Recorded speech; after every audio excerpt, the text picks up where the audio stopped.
Hello friends, welcome back to my channel. Indian ট্রাভেলার্সদের জন্য big update. Indian government brand new biometric e passport launch করেছে। সো আজকে এই ভিডিওতে আমরা বায়োমেট্রিক ই পাসপোর্টটা কী এবং কীভাবে অ্যাপ্লাই করতে হয়, কারা এর জন্য এলিজিবল, এই সবগুলোই আমরা জেনে নেব। সো চলুন শুরু করি। So number 1, what is an e passport? E পাসপোর্টটা কী? ই পাসপোর্ট হলো নেক্সট জেনারেশনের ট্রাভেল ডকুমেন্টস এবং এটা ফিজিক্যাল এবং ডিজিটাল ফিচার্সের কম্বিনেশন।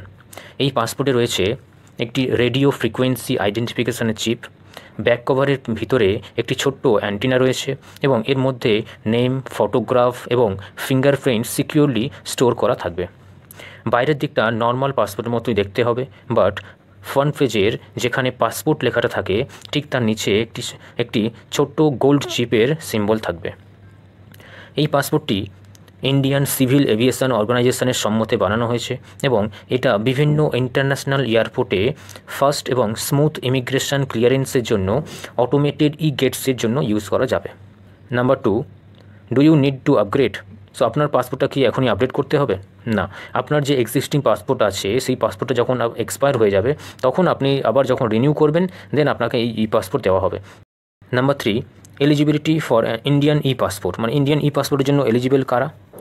নর্মাল ইন্ডিয়ান পাসপোর্টের জন্যই যে ক্রাইটেরিয়া লাগে, সো এই ই পাসপোর্টের জন্য সেম ক্রাইটেরিয়া লাগবে। মানে নর্মাল ই পাসপোর্ট বানাতে যে ডকুমেন্টস লাগে বা যেসব ক্রাইটেরিয়াগুলো আছে, সো এই পাসপোর্টের জন্য সেম ক্রাইটেরিয়া ইউজ হবে। সো এর জন্য কী কী ডকুমেন্টস লাগবে? সো নর্মাল পাসপোর্ট বানানোর জন্য যে ডকুমেন্টস সাবমিট করতে হয়, সো এই ই পাসপোর্টের জন্য সেম ডকুমেন্টস আপনার লাগবে। এবং আপনি যদি না জানেন যে এই ডকুমেন্টস অ্যাপ্লাই করার জন্য কী কী ডকুমেন্টস লাগে বা কীভাবে অ্যাপ্লাই করতে হয়, কোন কোন ডকুমেন্টস সাবমিট করতে হয়, সো তার জন্য আমাদের ভিডিও বানানো আছে, আপনি এই ভিডিওটি ডেসক্রিপশন বক্স থেকে দেখে নিতে পারেন। এবং আপনার যদি বার্থ সার্টিফিকেট না থাকে, সো অনেকে ভাবে যে বার্থ সার্টিফিকেট ছাড়া পাসপোর্ট কীভাবে অ্যাপ্লাই করবো, সো তার ভিডিও আমাদের বানানো আছে, আপনি ডেসক্রিপশন বক্স থেকে তার ভিডিওটা পেয়ে যাবেন। Number 5, step by step application process. So এই ই পাসপোর্ট আপনি কীভাবে অ্যাপ্লাই করবেন? সো ফার্স্ট আপনাকে পাসপোর্ট সেবা পোর্টালে গিয়ে আপনাকে অনলাইনে রেজিস্টার করতে হবে, দেন অনলাইনে অ্যাপ্লিকেশন ফর্ম ফিল আপ করতে হবে। তারপর পাসপোর্টের যে ফিজ আছে সেই ফিজটা আপনাকে অনলাইনেই পেমেন্ট করতে হবে।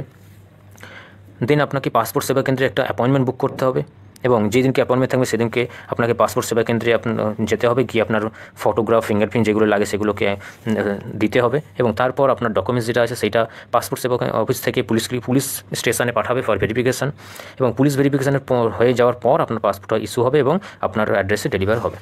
ই পাসপোর্টের ফি যেটা লাগবে সেটা নর্মাল পাসপোর্টের মতোই সেম লাগবে। যেমন অ্যাডাল্টের 36 পেজের বুকলেটের জন্য নর্মাল পাসপোর্ট অ্যাপ্লাই করলে 1,500 টাকা লাগবে এবং তৎকাল পাসপোর্ট অ্যাপ্লাই করলে 3,500 টাকা লাগবে।